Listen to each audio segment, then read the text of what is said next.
Okay, so the CRISPR-Cas9 system. Cas9 is the protein. CRISPR is referring to this set of genes which is important for bacteria and is a defense against viral infections. Okay? Cas9 is actually the protein itself.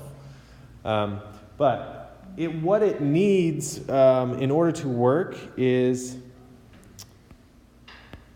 an RNA guide. Okay, so the RNA has a sequence, right, of nucleotides. And if you know a DNA sequence that you want to target, like a gene or a code within the gene, then you can manufacture an RNA guide to match that gene. And then with the RNA in the Cas9 protein, it can then find that specific sequence. So the first thing is the RNA guide loads into the Cas9 protein.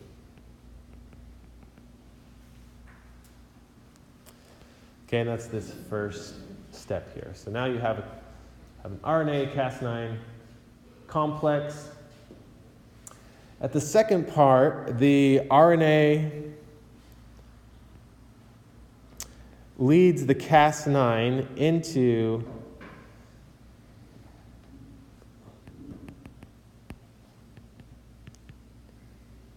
the gene of interest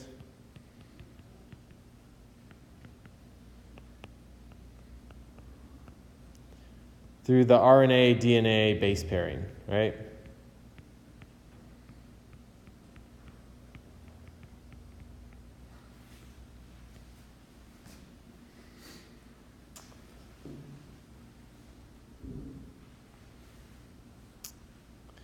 And what it does there is it cuts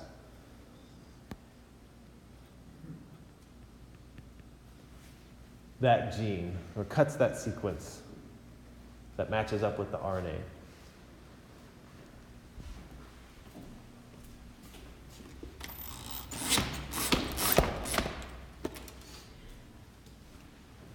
Okay, and then from there you have two different options. So the first one is you could just leave that section cut.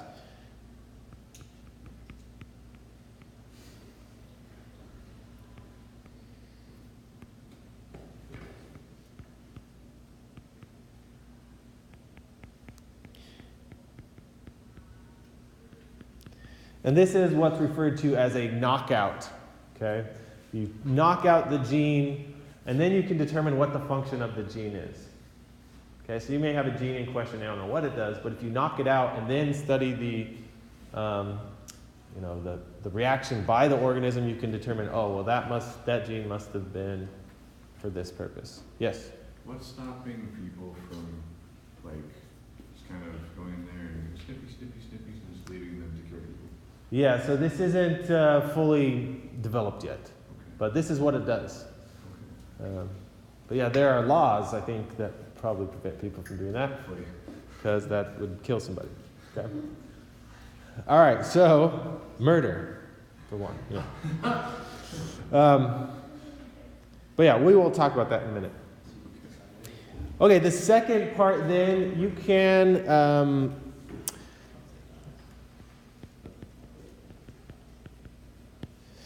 stimulate repair enzymes.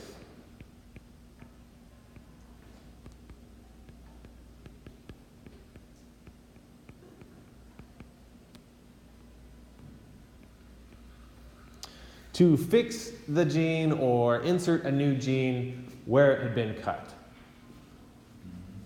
Okay, so let's say there's a specific mutation such as sickle cell anemia, or that would be the diagnosis of the genetic condition. But if you can identify then where in the DNA this error is occurring, you could go in and cut it out. And then repair enzymes you could stimulate to fix that gene, and you could essentially, through gene therapy, using this system, cure somebody of sickle cell anemia disease. Okay, the other things though are you could essentially put whatever gene you wanted in there. So let's say you wanted to be able to photosynthesize through your skin. Okay, so you could insert genes for photosynthesis, and then you could photosynthesize, stuff like that.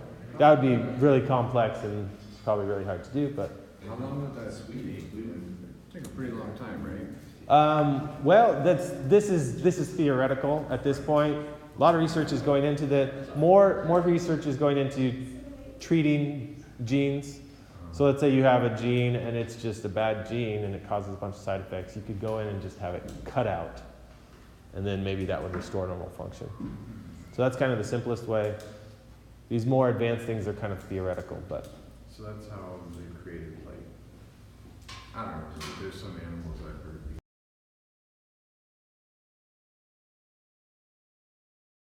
All right, but now we're going to talk more about some old school genetic and molecular techniques, including gel electrophoresis, okay? So what you have here is, this is a kind of a soft gel, kind of like really thick jello. And you can put it has these little wells in it, basically, where you can put a solution of something. And then you run an electric current through it, and the molecules that you put in those wells will move through the current based on their charge. Okay? So, for example, let's say you have, we're working with DNA, and you have this gene. Okay? And you're going to use a restriction enzyme to cut it if it has a mutation.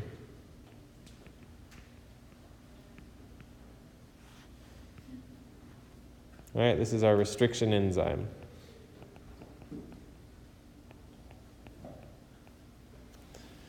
But if it's normal, then the restriction enzyme won't recognize the mutated gene, and it won't cut it. Okay, and then you're going to extract this DNA from the organism, amplify it, and put it in these wells. Okay, and DNA is naturally negatively charged. So it's going to, when you run a current through it, it's going to be attracted to the positive end. All right, so what do you think is going to happen? Let's say you put the mutated gene, mutated DNA there, and the normal DNA here. What are you going to see?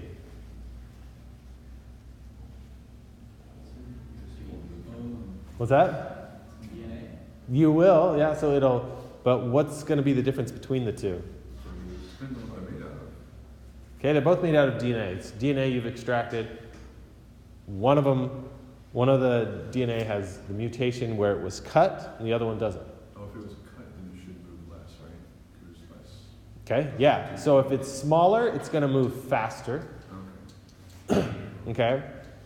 So the mutated gene is going to move faster. It's also, because it's cut, it's going to have two bands. Okay, and then the normal gene, it's going to be larger, and it'll only have one band. Why is that? Because it wasn't cut by the restriction enzyme. Oh, I mean, why does the one that was cut move faster? They're smaller. So it's two smaller fragments. Okay, and so this is just like if you're pulling something, it takes less energy to pull it. Okay, so that's all. If it's smaller, yeah. Okay. If it's bigger, it takes more energy, so it's going to move slower. Okay, so you can do this with DNA, you can do this with RNA, you can do this with proteins. And this then is based on different sizes, right? But let's say we have a protein on this other instance.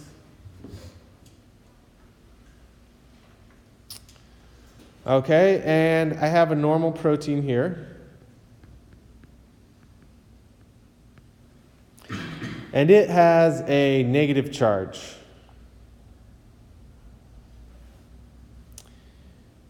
And then I have a mutated protein.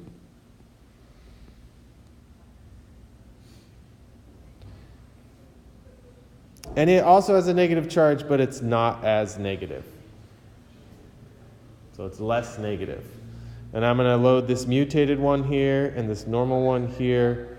What's going to happen with those? So assuming the sizes are the same, how is the charge going to affect it? Yep, so if it's more negative, it's going to travel farther than the one that's less negative.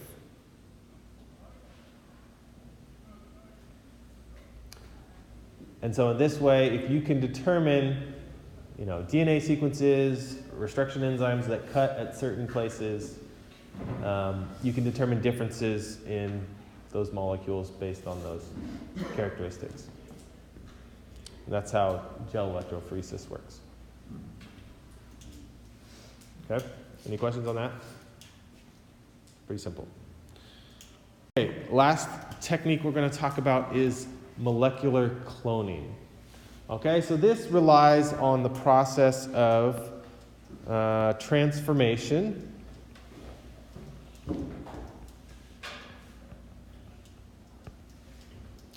Okay, where transformation is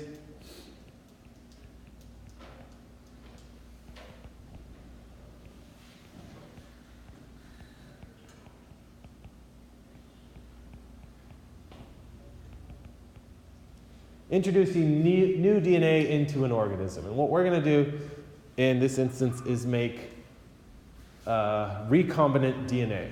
Recombinant DNA takes DNA from two sources and stitches it together. Okay, and we're going to use a vector. A vector is something you're going to use to put the DNA into your new organism. Our vector is this plasmid.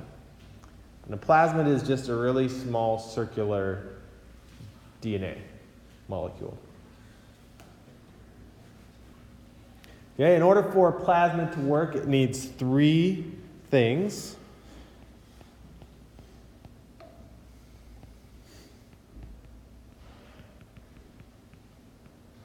It needs an origin of replication, so a specific sequence that will be recognized by DNA enzymes so it can replicate.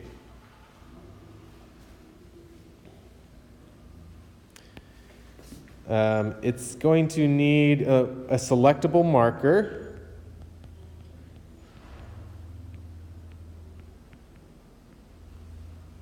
Okay, the selectable marker is going to tell us whether it worked or not.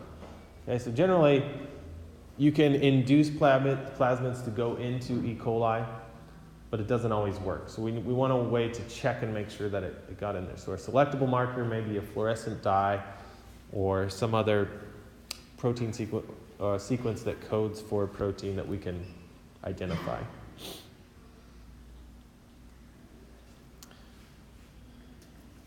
Oops.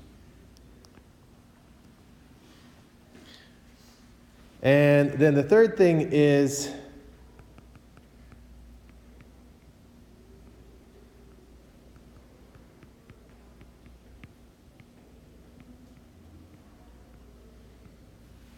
sites for restriction enzymes or cloning sites.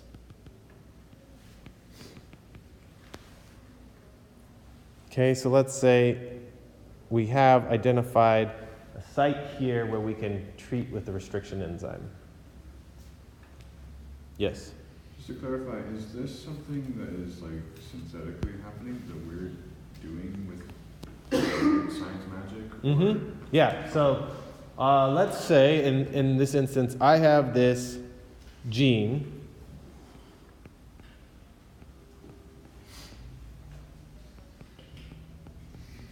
for the production of human insulin.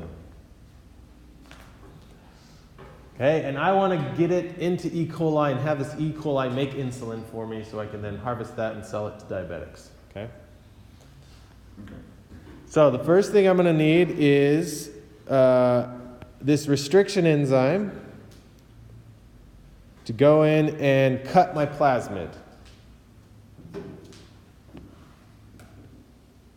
So once it does that, then we have an open plasmid. Still has the other pieces on it. And I'm going to take that gene for insulin and insert it into that plasmid. So now we have recombinant DNA. Okay.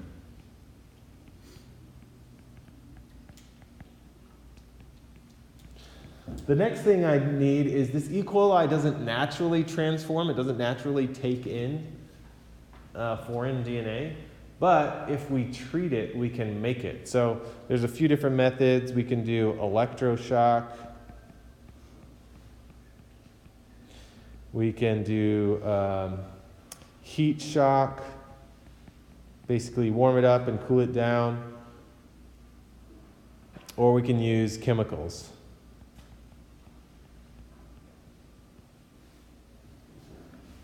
Okay, and what that does is it then basically just puts it in a state of stress where it will then allow the plasmid to go into the DNA, and then it is replicated and transcribed and translated with the rest of the E. coli DNA.